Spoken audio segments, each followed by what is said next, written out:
I'm making a Moxon vise. A Moxon vise is a very early invention that's still useful to woodworkers.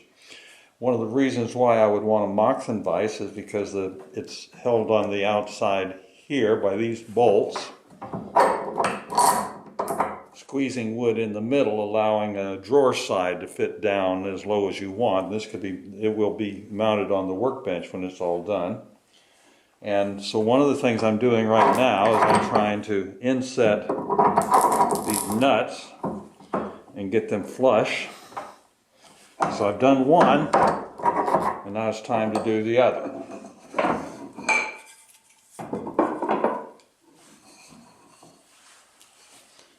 So I can drop it down. I've already traced where I want to cut. So this will be kind of a little tutorial on the use of a chisel. I started by drilling a hole slightly smaller than the size of the nut and drilled it to the depth required for the depth of the nut this way. And I can set it there and trace around it.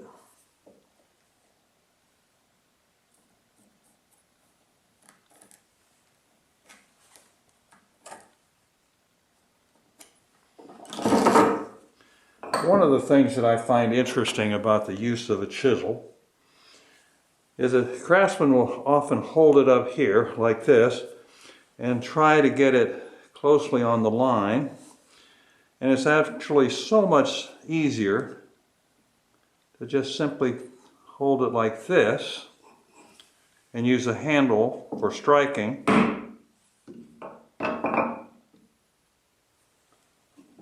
Because it's just difficult to get it lined up on a line if you're holding it way up in the air. The other thing is that holding it down low, this serves as a pendulum, and you can feel when your hand is when you're holding it directly vertical. And that's a sensation that you won't get if you're holding it up like this. So I'm just going to begin outlining where the nut's going to go.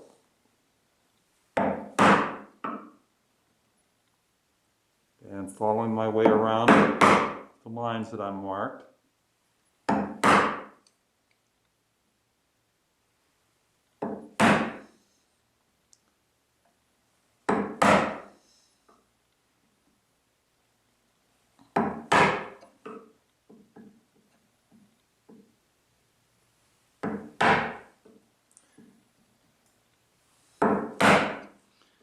And once I've got those marked, it becomes quite easy just to let your chisel fall into the place where you just cut and work your way around, removing stock as you go, and until you get to that little spot down below where it's at full depth. And at that point, if you've measured correctly,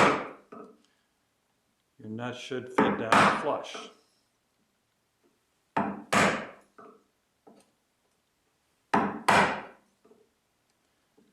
Now there are other ways that you can do this. Some will drill an oversized hole and put little wedges in so that the nut will be locked in place.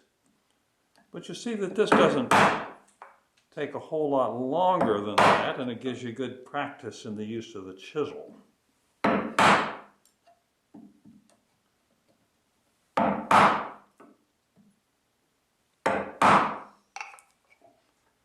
I'm going to adjust that. And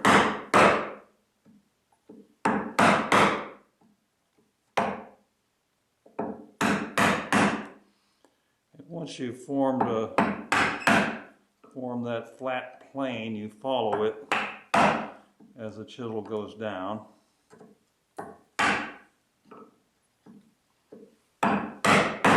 And you see that this does not really take very long.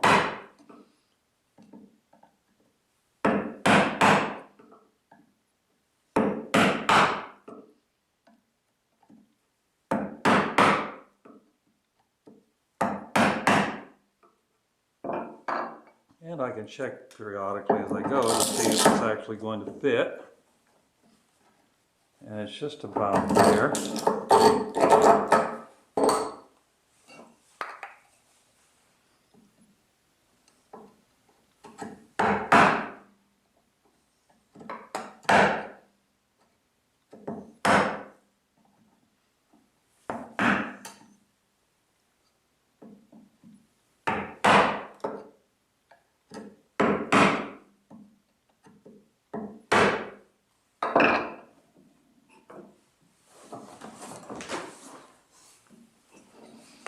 You can do this without a vise if you just set it on top of the bench, but having a vise already makes things easier for me.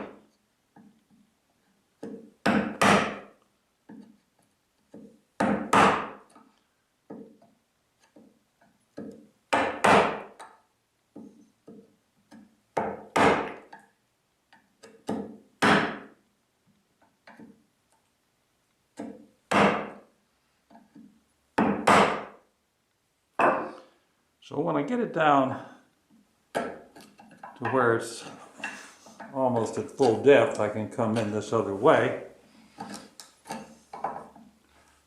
and make sure that all the little particles are lifted out, all the little chips, and I can observe to see if anything else needs to come out of there.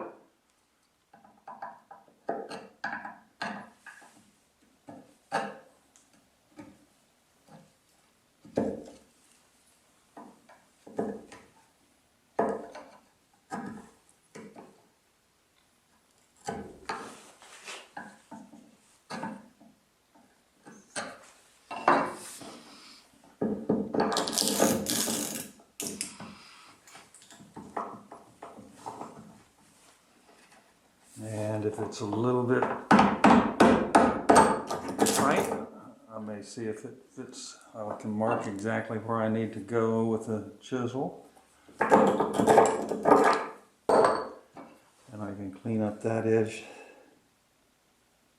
just a little bit. Again, it helps to hold have the guide down low on your cut.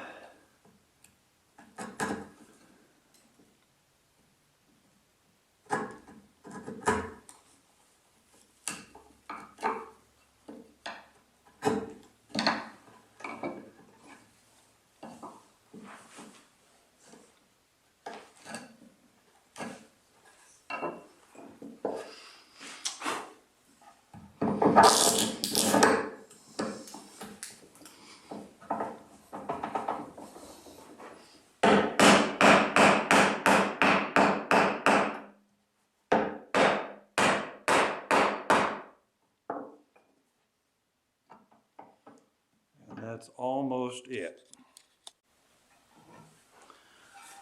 So this shows you what you're aiming at with the nuts locked down tight. These bars become fixed and stationary, allowing the rest of the vise to come in and clamp tight.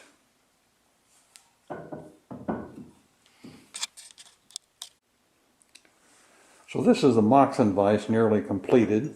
You can see it has a board attached to the back here that allows it to be clamped onto the workbench.